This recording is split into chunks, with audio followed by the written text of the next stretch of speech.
Hello, everyone. Welcome back to the RationalInvestor.com's Daily Brief Recap. It is, where are we here? It's Tuesday, the 7th of January. Really interesting through Daily Brief today. Did an extra long one. Sorry I'm so late here for you free YouTubers. But wow, did an extra long rant about crypto and crypto stocks today. They're all just having a fun time here. We also talked a little bit about the big January leaps expiry coming up on the 17th. Some interesting price action around S&P puts. My hunch is actually it's interesting because we're watching the January barometer really closely. And it's interesting, these 320s, there's just a massive put wall. So my hunch is kind of like what we saw to the first day. You can sort of see that playing out. You see how we waffle, dump, then a little bit of a backfill, then go down, test those lows. That's kind of what I'm thinking. Waffle, dump, counter trend rally, come back down. I could see them play against these lows, which would be sort of that event, then back up. Those put options expire worthless, blah, blah, blah. And actually, I'm looking for, believe it or not, actually this market to end the month actually relatively strong. So we'll see how the first week goes. We've already got the first day, and then here is the first month and all that kind of action playing out. So we'll see how it goes, and that's sort of, if I was going to short the stock market, what is it I actually want to see? And we took a look at Druckenmiller's famous gold short trade from back around the president's election. We were talking lots about how gold right now and how it seems to be moving up more on geopolitical events rather than like fundamentals. And so as a result, that's usually a trap. And when gold popped up and Druckenmiller famously shorted it, he actually shorted into an M top. And if you actually look at the chart, it's really obvious, the trade. Of course, the obvious trades are almost impossible to take. But nonetheless, kind of along those lines, I actually want to see some top come in here. And then I actually should be sort of hitting these counter trend rally peaks into things like reload zones and stuff like that. So I've been sort of counseling on the site. I'm a little concerned about people taking too big of bets as we go through sort of the first week or two of the new year. We've got the first 2 weeks going on right now, so fund managers are putting money to work in various places where they think the economy is going, sector rotation, that kind of idea. We've got the beginning of a new year, and so what is January barometer sort of telling us? And then we have this big options expiry, the LEAPS contract, at the end of next Friday. So I've been sort of suggesting to people that, hey, maybe just take it, light. Don't bet the farm just now. Let's maybe let the first sort of couple weeks of the new year play itself out, and then sort of make decisions where we ought to go from there. So with that said, and again, really off topic, but is a big part of our conversation here in the short term, January barometer and setting us up for success in the new year. Your guys' conversation primarily these chart decks I like to put together, give a quick overview of what we see out of the big major assets. Do we have any stocks that are moving? And then of course, let's go talk about crypto. So first and foremost, we're actually starting to see a bit of firmness coming out of the US dollar. Euro's looking a little heavier here. Japanese yen didn't, yes, the gold popped up there, but the yen didn't really have that big of a rally and now looking a little bit heavy. So, obviously, we're still having a lot of crazy sort of, what do you call it? After effects, aftershocks of this massive event that the U.S. Government decided to have happen there a couple days ago. And sadly, oh my goodness, at this gentleman's funeral, there was a stampede and like a whole bunch of people died because of a stampede. I mean, it's just, it's a crazy world. You can't write better fiction than reality. Please understand, everyone, I believe that we are at huge celestial events. I see it in our society as humans. We start to act a little bit weird.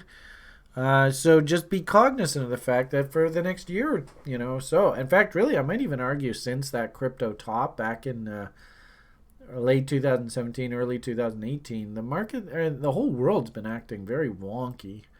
But nonetheless, it is what it is. U.S. dollar is catching a bid, so that on balance should basically say that risk off is coming off a little bit. All right, beg your pardon. How should I say that?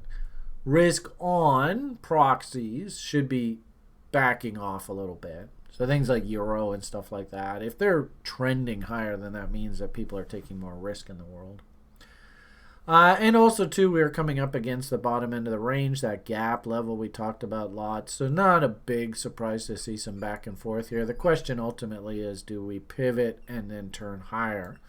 We do have a number of downtrend lines working on the U.S. dollar index, so I don't think it's a bit early. Notice that this M actually sort of started the down. So we got to really start seeing some W's to start the up again. I think you can make the argument that there's this very, very fast trend line that was broken. Try not to take a trade on the other side of a trend line break until you get W's. Now, I might even argue that the first W that you've actually seen is now coming in as we speak. I also think, too, because we did go through these lows, that this is a valid trend line up there. So I would actually make the argument that this is actually our trading range on the U.S. dollar. Very wide. And my hunch, too, also is if we do fibs from here up to here, that's probably like 38.2s, which is where we should expect natural resistance to come in. So let's see if we go boobity boom and go boop. And all right, so there's the trend line. There is 38.2, and of course there's a bunch of key highs and key lows. So my hunch is we probably want to work our way up into this 97.62 here area. We'll see how it goes. Only time will tell. And maybe that bid, that bottom in the U.S. dollar counter trend rally sort of explains a little bit about maybe gold's, kind of gone, okay. Unfortunately, what often happens in the market is you get these big blow-off tops right at the end of moves. That, of course, captures the public's attention. They see the big move, and they're like, oh, my God, I got to buy FOMO, all that. And they're, of course, walking into tops.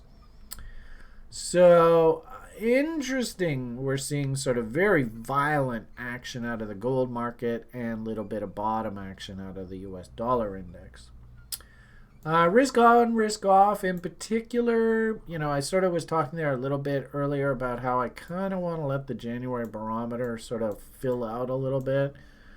You can make the argument we do have a fractal up here that will basically confirm if we go through yesterday's lows. That was 32.0875. You can see they've created a little doji here. Remember, that January barometer, I'm actually looking for a little dip against these lows just to piss everybody off and get them all bearish and then ramp it up into month end. So we'll see how that goes. The oil market, obviously Mideast tensions, lots of wranglings. Again, blow off toppy maybe. I don't know. I do find it interesting that all of this action is happening right up against these original highs here. So it's not like this thing has broken violently out. And we may find a little bit of kickback here. And also, too, what are the leap expiries? What's the open interest? We should probably take a look at that. So I might do that over the next day or two. As for the risk off, get me the hell out. Notice that the bonds did indeed rally up and smacked up against this trendline confluence here, and now are potentially fractaling out. So we'll watch how that acts. That would imply that risk on is going to work its way higher, so we'll see how that goes. But you can sort of see the fractal top trying to form here. This might even indeed turn into like an empire if we just crap out here through the day and close down here. And then we empire out. That could be a nasty sell signal there on the bonds. And there's your crazy ass gold. I mean, the long and short of it here is, should we be thinking about buying gold way up here? No. If you do want to buy, we talked about this lots about a month or so ago. We had beautiful LJs, trendline breakouts, all that kind of fun stuff, double bottoms. to get you long, but I don't think it's a good idea to step in now. And interestingly enough, when I put a tweet out to this effect earlier today, it's like, okay, so if the gold market's a bull, what on earth is the biggest gold stock in the world? And I think they still hold this title, but I could be mistaken. Mr. Newmont wants the title back. But what the heck is the biggest gold stock in the world doing putting in an outside downside key reversal? That is a very, very powerful sell signal. So you can see that candle has now been confirmed. And then, I look at Newmont. We talked about this before. Fractal top, Empire. They rallied it up, tested the highs, couldn't come in. Actually put in an inside bar reversal there yesterday. That low is 42.98, and the low here this morning 42.98. So you can see, if you see a trade through 42.98 to the downside, put a fork in her. She's done. Hasn't broken just yet. And like the gold stocks themselves. Maybe we have some sort of inside bar reversal painting higher here, but oh boy, this gives me vertigo. I can't touch that. I mean, if you're a gold bull, and yeah, I think this thing's going higher, okay, fine, but caveat emptor, be warned, there's a bit of risk involved here. And as I said, you don't often get, especially right off of mountain man levels, outside downside key reversal. That is a pretty bearish signal. Something big just hit the fan there. All right, moving on.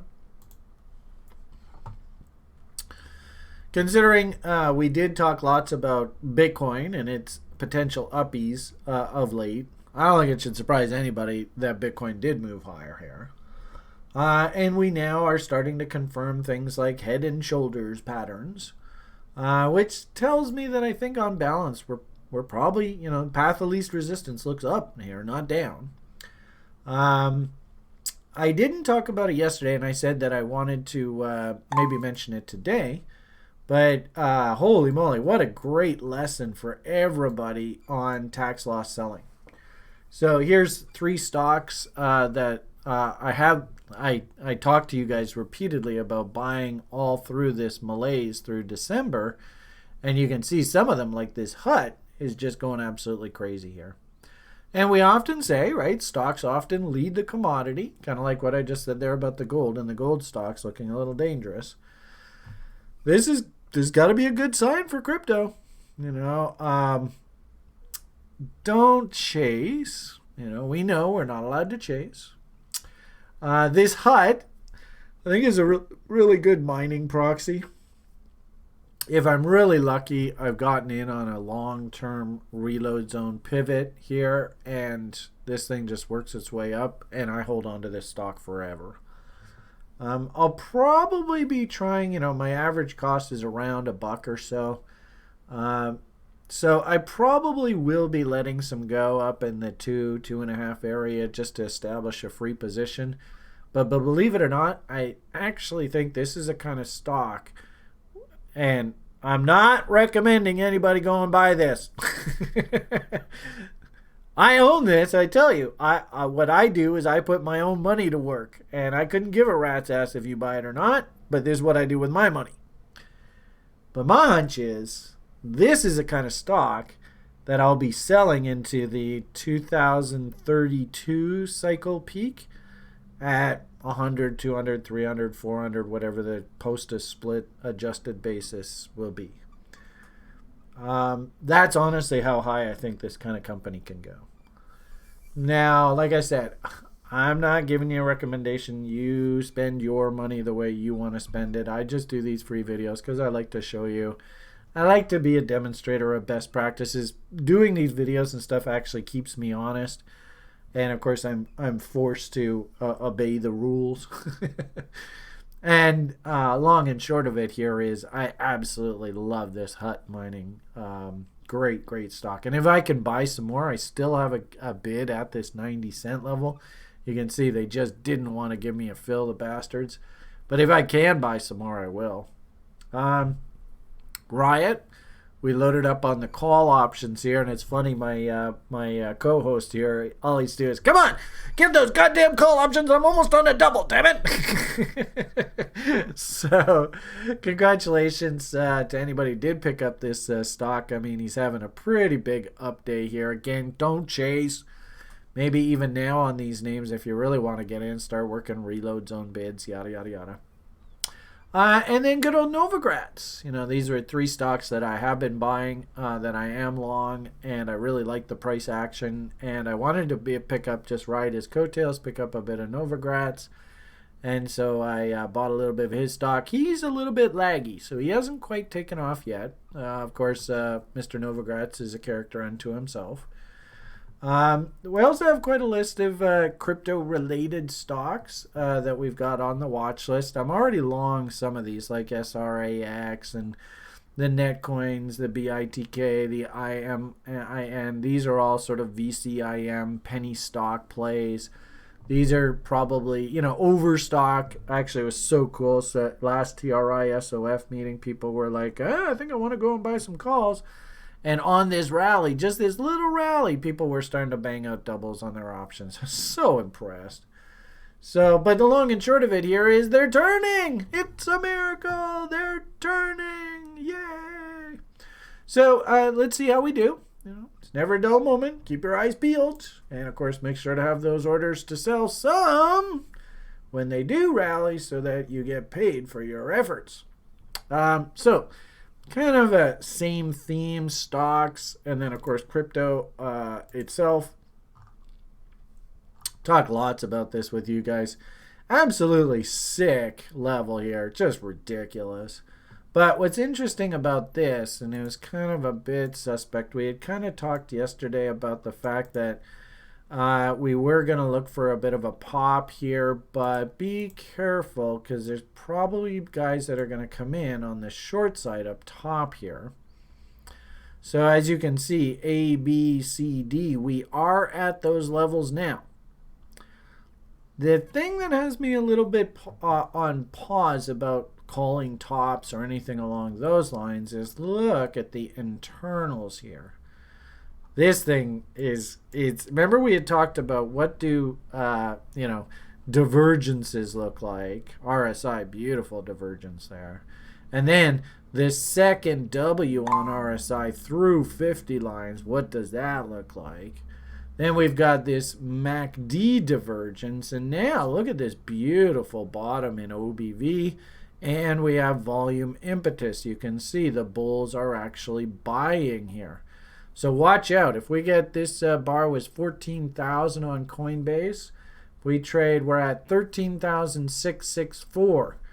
What do you think the odds are by the end of today? We're going to break that. And, of course, that's going to paint higher green bars, big chunky bars with OBVWs. The buyers are buying.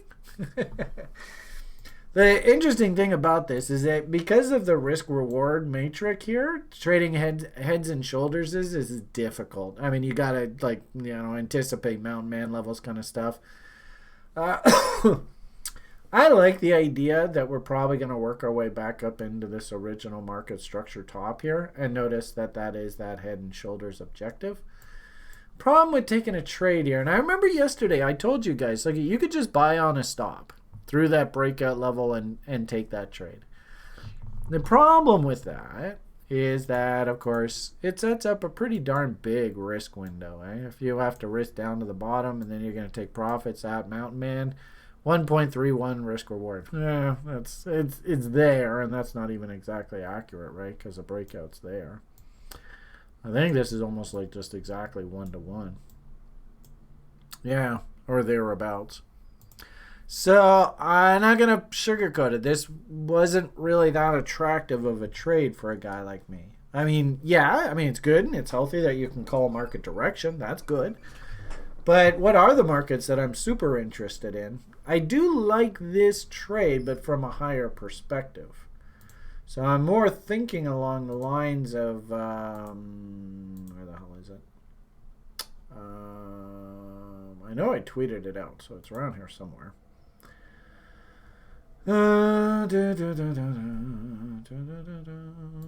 I remember yesterday when I was trying to find this chart for you guys, the same thing happened. It's like, where the hell did the goddamn chart go? Maybe I've got this on here wrong. Oh yeah, I think it was this one. I sure hope I still have this. If I don't, I'm gonna cry. Is it this? Yeah. Yay, so no crying today. Oh, maybe I'll have a little cry. All right. There we go. So I think that if you wanted to do this trade, I think it's more along these kind of lines. So a bit higher time frame player.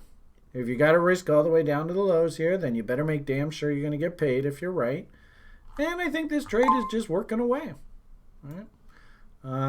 I think you can make the argument. Looks like trade came in there late yesterday. And actually it was interesting how they did that because it was after the New York close. It was almost like they had to wait for New York to finish. And then as soon as New York finished, then whoop, up we go.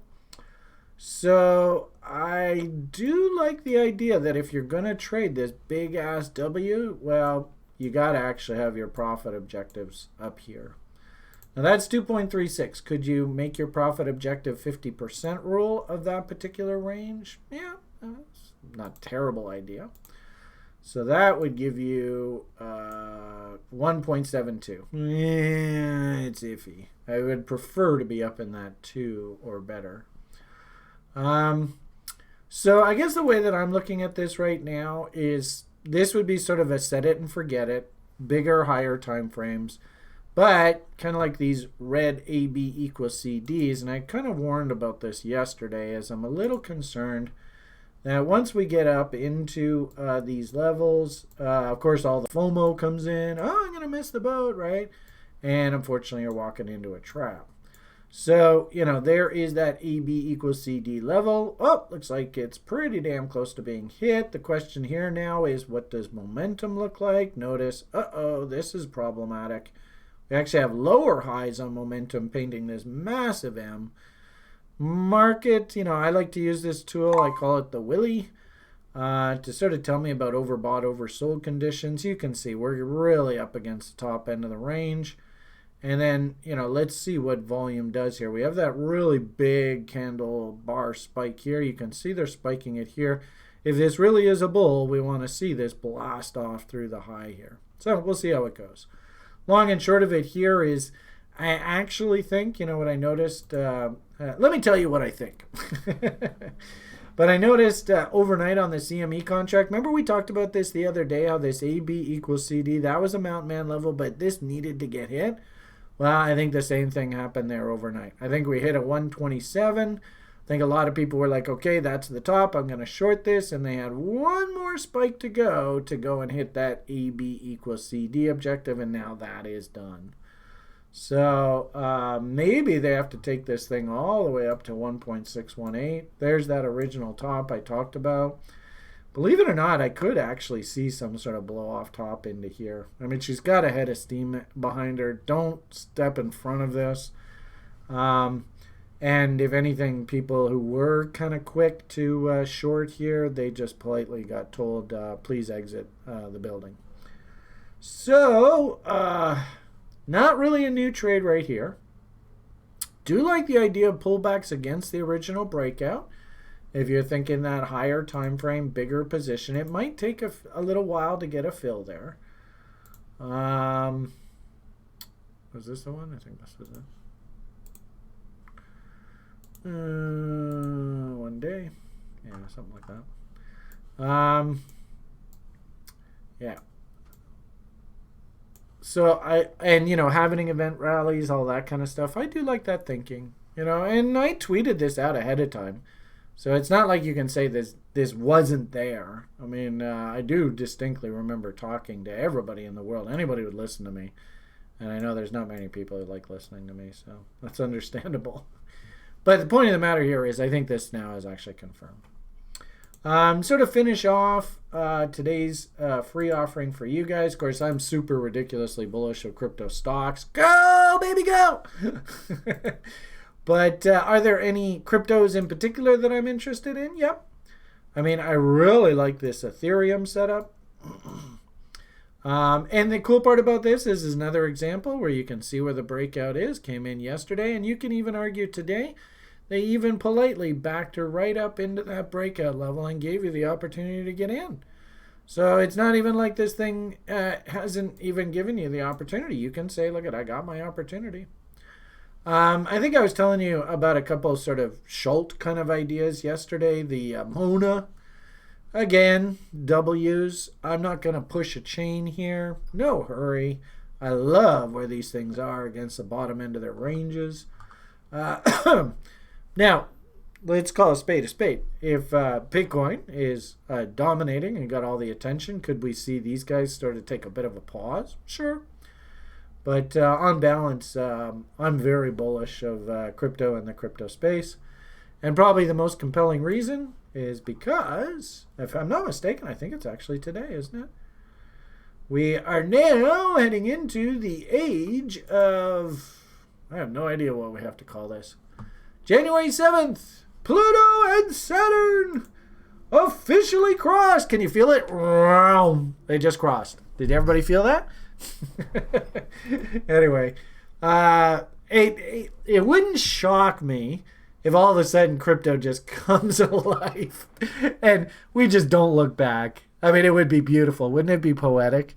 But what a great way to finish your video, eh? Get ready for the future. All right, guys, have yourselves a great day. Hope you got some value out of all this. All the best, and bye for now.